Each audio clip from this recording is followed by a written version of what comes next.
Yang keenam, daripada tugas Rasul-Rasul alaihi wassalatu wassalam menghadapi orang-orang yang engkarkan ajaran Allah, membatalkan hujah-hujah mereka,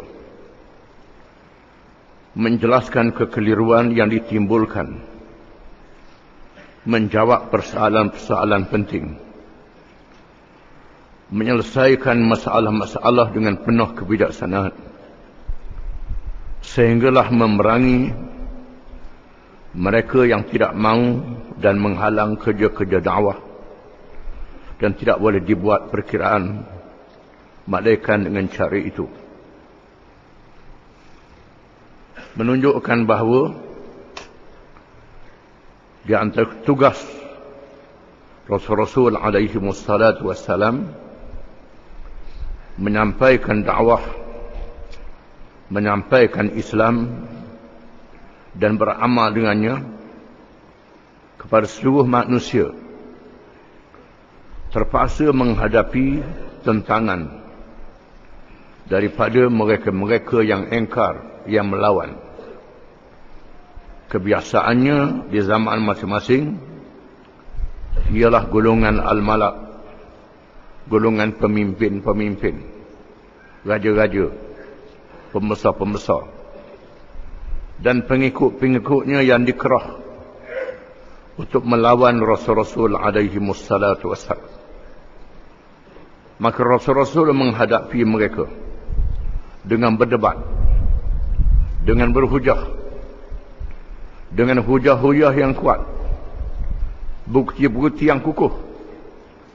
Dan Rasul-Rasul juga menjelaskan segala kekeliruan yang ditimbulkan, menjawab soalan-soalan yang dikemukakan, menyelesaikan masalah-masalah yang dihadapi oleh manusia dengan bijaksana, dengan petunjuk daripada Allah Subhanahu wa taala. Sehinggalah berperang apabila musuh-musuh itu menggunakan kekerasan, mengangkat senjata, membunuh.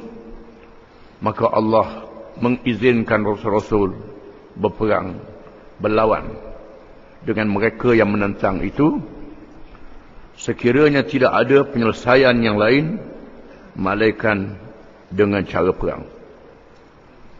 Firman Allah Ta'ala, ud'u ila sabili rabbika bil hikmati wal mau'izatil hasanah wajadilhum billati hiya ahsan.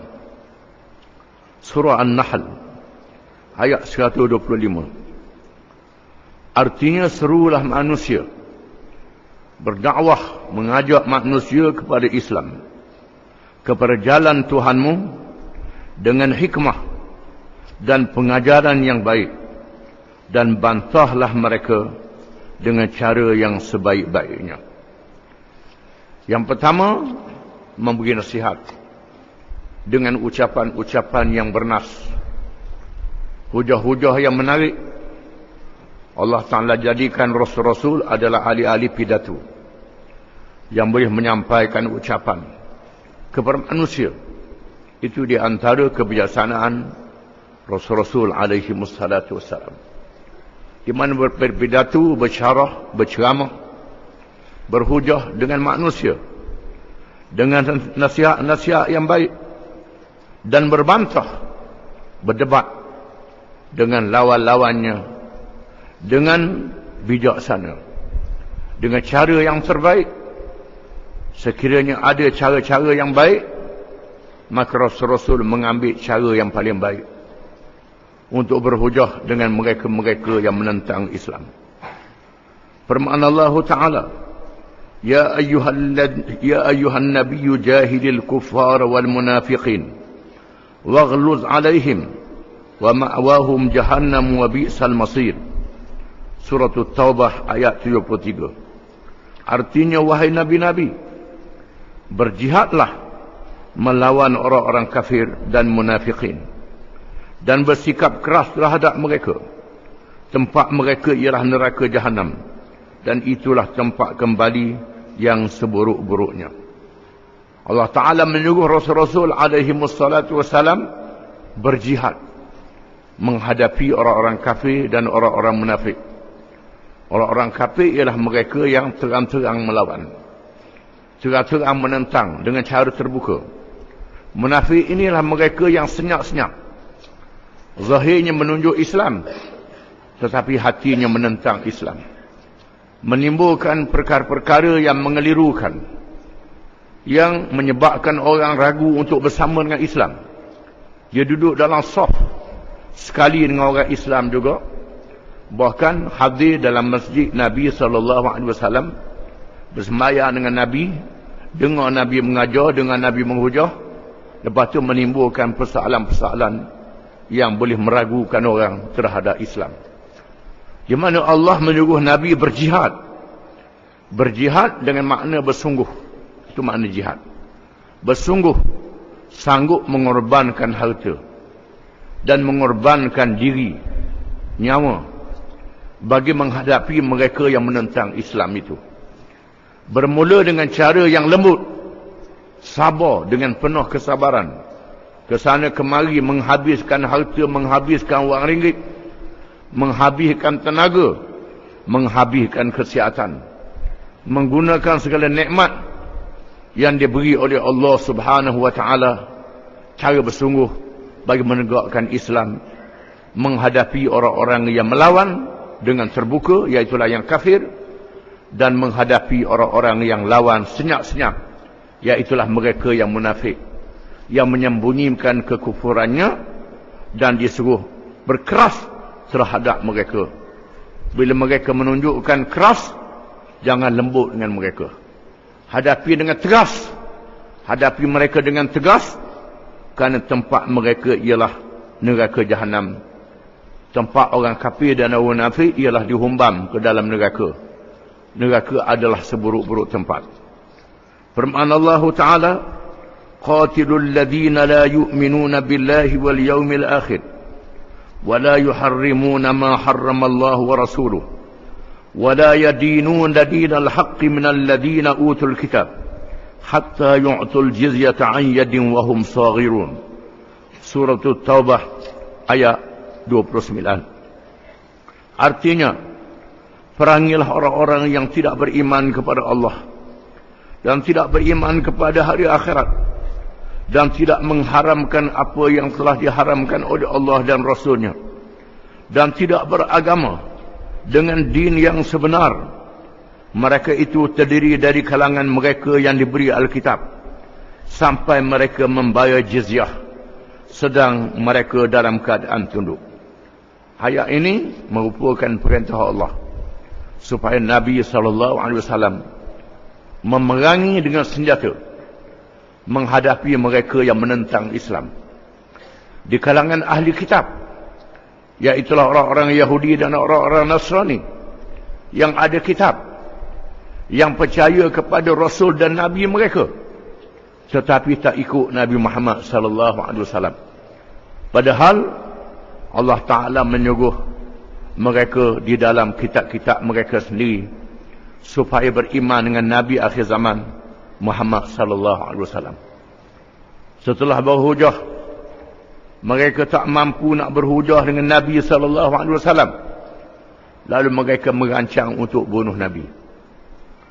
Mereka berpakat dengan orang-orang musyrikin, menyediakan bala tentera yang besar, dikenali dengan Ahzab dan sebagainya, sehingga akhir zaman.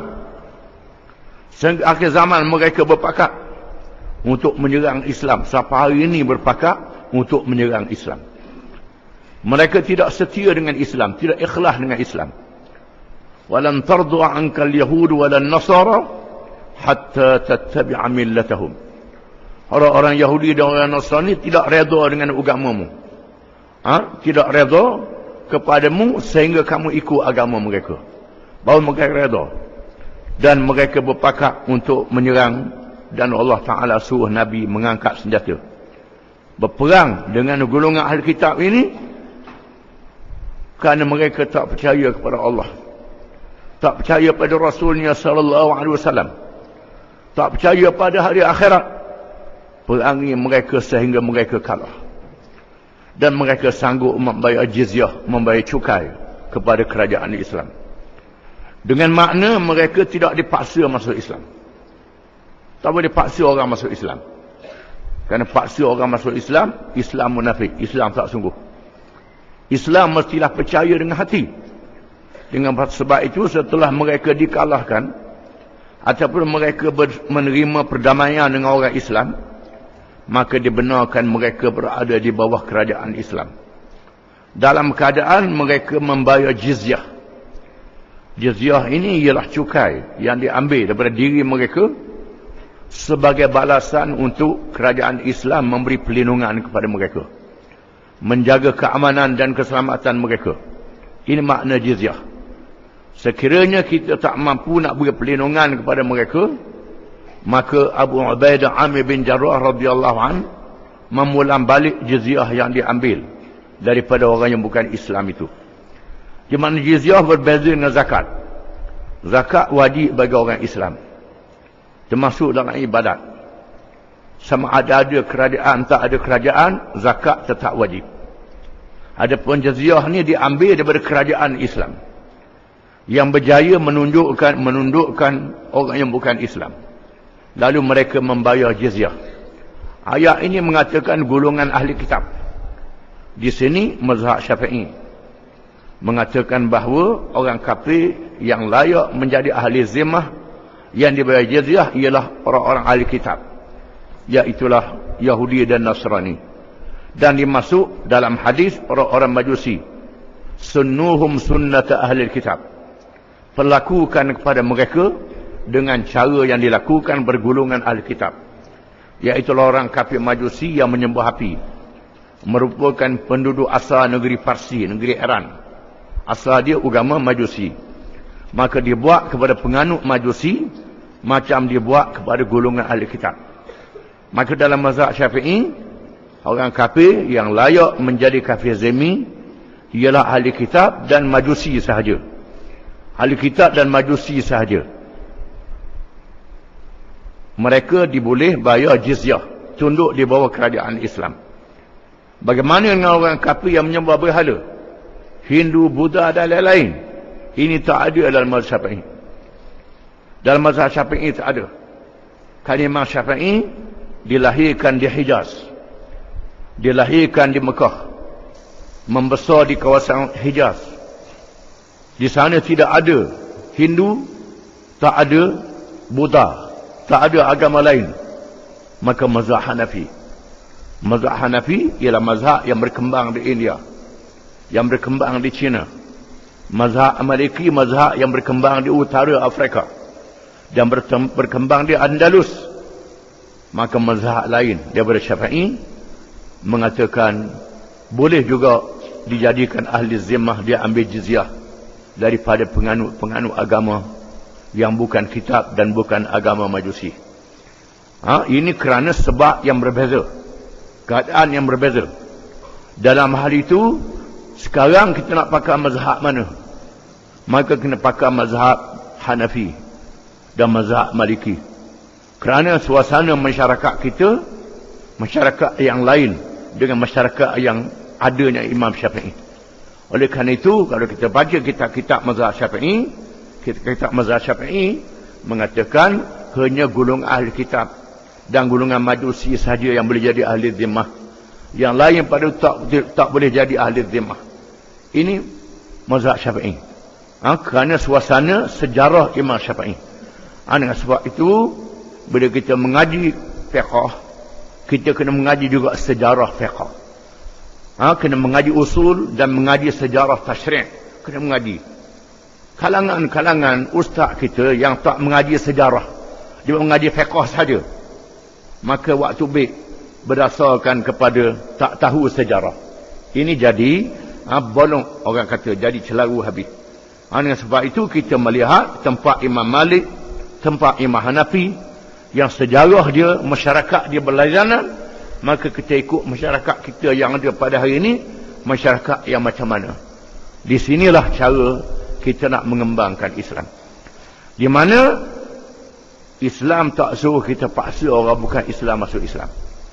Dan firman Allah Ta'ala, setelah kita berperang dengan musuh Islam.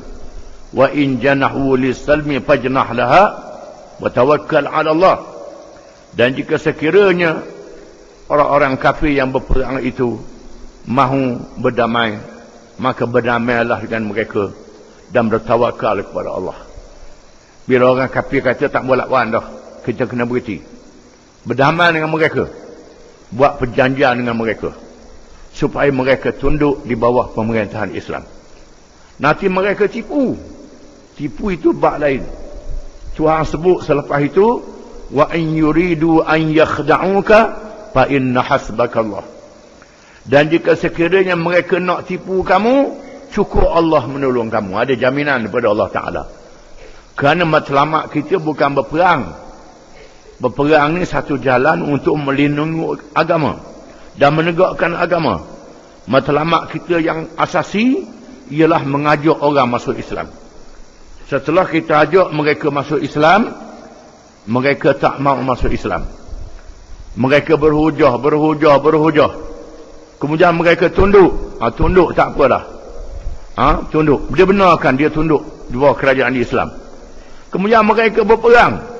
Nak berperang sangat berperang. Mereka mengaku kalah. Terima mengaku kalah tu. Dan tunduk. Dan tunjukkan kepada mereka apa dia Islam. Macam mana pelaksanaan Islam. Bila dilaksanakan syariat Islam. Dilaksanakan hukum muamalat. Dilaksanakan hukum jinayat. Hudud, qisah. Macam-macam hukum saja. Bukan hudud saja. Hudud salah satu daripadanya. Termasuklah hukum-hukum yang lain. Peraturan yang lain. Bila mereka tengok Islam ni adil, Islam ni baik, Tuhan beri hidayah. Mereka masuk Islam. Dan ramai mereka masuk Islam. Kalau kita baca sejarah Islam selepas Nabi SAW, bahkan zaman Nabi pun, ada orang kafir yang masuk Islam ramai-ramai. Bila mereka tengok syariat Islam dilaksanakan. Di Mesir, asal penduduk Mesir Kristian, Koptik, Kristian Qibti. Bila dilaksanakan Islam yang ada yang baik, hampir-hampir seluruh rakyat Mesir masuk Islam. Sehingga berbahasa Arab. Sikit saja tinggal orang Qibti di Mesir, tak ramai. Terlalu sikit sangat. Itulah yang berlaku di negeri-negeri lain.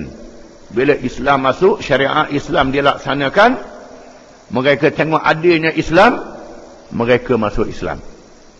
Di sinilah maka orang kafir cukup takut kepada negara Islam ni. Kalau ada negara Islam, cukup takut sangat. Mereka akan lawan habis-habisan. Yang masalahnya mereka guna orang Islam yang bodoh untuk lawan negara Islam ni. Dan mereka guna orang munafik. Orang Islam ni ada bodoh dan ada hak munafik. Islam mana kita juga, tapi munafik tak percaya ke Islam. Sebahagiannya percaya kuat sangat Islam ni, tapi tak erti bodoh. Dia ingatkan haji dengan umrah cukup dah. Ini kita kena sabar banyak. Mengapa takut sangat? Kalau Islam ni merata, negeri aman, negeri jadi baik, orang curi jarang je pelik, merokok jarang je pelik, rasuah pun tak ada, orang tak berani takut, molek, aman, menyebabkan orang kafir masuk Islam. Agama bukan Islam jadi terhakis. Di sinilah mereka takut sangat kepada negara Islam ni. Inilah dia contoh yang ditunjuk oleh Nabi-Nabi dan Rasul-Rasul alaihi wassalatu wassalam.